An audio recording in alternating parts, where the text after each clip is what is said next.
Hey guys, Quantum here, and in this video we're going to be taking a look at fighting the Falling Star beasts. There's two versions of this in Elden Ring that I've discovered so far. The first one is in the Celia Crystal Tunnel, where you need to defeat this in order to get access to one of the mining bell-bearing items that you can buy Somberstones from the maiden in the Round Table. I believe this one gives you Somberstones 1 and 2. So this beast can be fairly difficult if you don't know what you're doing, and it can seem very daunting because it's actually, in my opinion, one of the harder bosses that I've encountered so far in the game. And the reason for that is because it moves very fast, it hits very, very hard, it's very high in defense, so it takes very little damage, and conversely it's obviously high in health because of it. So these are pretty long fights, and it can seem, like I said, very daunting, but once you understand its moveset and little tips and tricks around the boss, it's very, very manageable. So the first thing you want to do, obviously, is learn its moves and know when to attack and when not to attack. But one of the interesting things about this boss is if you can actually hit him in the face where the white part is, you do, with my weapon at least, double the damage versus hitting him anywhere else where he has that crystal armor around his body.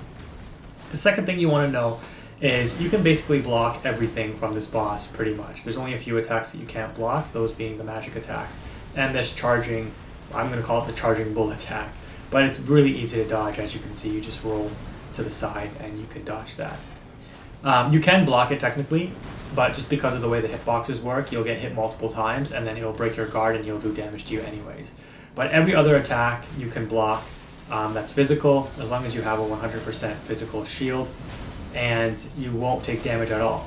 So it's really up to you if you want to try to dodge and then punish the boss when he attacks, so you can get your damage in, or if it's too risky for you to try to dodge it and just keep your shield up, and you take a bunch of stamina damage, but at least you don't take health damage, and then you just wait for him to attack again before you go in for your next attack. So understanding that, this battle turns into a battle of attrition, and it's really just about keeping your composure and understanding its moves and when to go in to punish.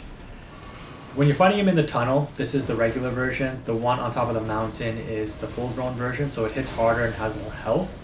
But also one of the main differences is the one that you fight in the tunnel, it's a fairly closed and limited area, and that has its pros and cons. The cons are when he does that second phase initiation, he gets access to that levitating attack where he brings up anything that's in the area and then slams it down into the ground.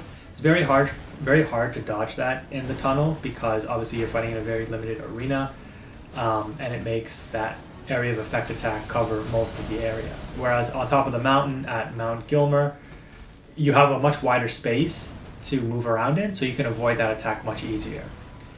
Now, the pros of fighting him in the tunnel is that during the second phase, he also gains access to this giant laser beam, which he might do soon. And at least for me, I fought this boss at level 55 and 60, I think. This one at 55, and then the one on top of the mountain at level 60. That laser beam that he shoots out one-shots me. So this is it right here. You basically, all you need to do is run close to him and get underneath him, and then you can just attack him and then roll away. Don't get too greedy. Just get your hits in and back away. When you're on top of the mountain, you have to make sure that at all times during the second phase, you're pretty much very close to him. Because if you're too far, he will start shooting that beam and he will hit you. And no matter how much you try to close the distance, you'll probably get hit if you're too far away. And it's very hard to roll through because he adjusts the laser back in the direction that you're rolling. At least on the mountain. I don't know if he does it with this one, but it actually seems like the one that he does here in the tunnel, it kind of shoots all over the place. So you can see he's shooting it to the side first. So you have a lot of time to run underneath him. Whereas the one on the mountain, it seems like he shoots it more straight and then he aims it to where you are. So it's a little bit harder for you to close the gap if you're too far away. So those are my two tips about fighting this boss, mainly in the second phase. The first phase, like I said, very, very simple. As long as you know his attacks, you can block pretty much everything and do almost a flawless run and not take any damage because it's mostly all physical. But once you get to know the attacks, it's pretty self-explanatory. The other tip is make sure that you have a lot of high physical defense. So you saw me at the beginning of this video equip some heavier armor that has very high physical resistance, and it's for that exact reason, is that this boss does mostly physical attacks. Obviously the magic purple stuff is magic base damage, but if you do get hits or if he does break your guard through your shield, having high physical defense will usually mean you will take a lot less damage. And so in the second phase, I keep calling it the second phase, the second half of this video, where you watch me fight the full-grown version, you're going to actually see I take hits, and I won't need to heal right away because my defense is pretty high, and I can afford taking 1 or 2 hits before I need to burn an Estus to recover my health, or a flask, whatever they're called in this game. But yeah, that's pretty much the fight. Let me know what you think, guys, if you enjoy these videos or if you want anything else, but hopefully you can beat this boss and get access to its items. So thanks for watching. Quantum's out. Enjoy the rest of the video.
So the fight is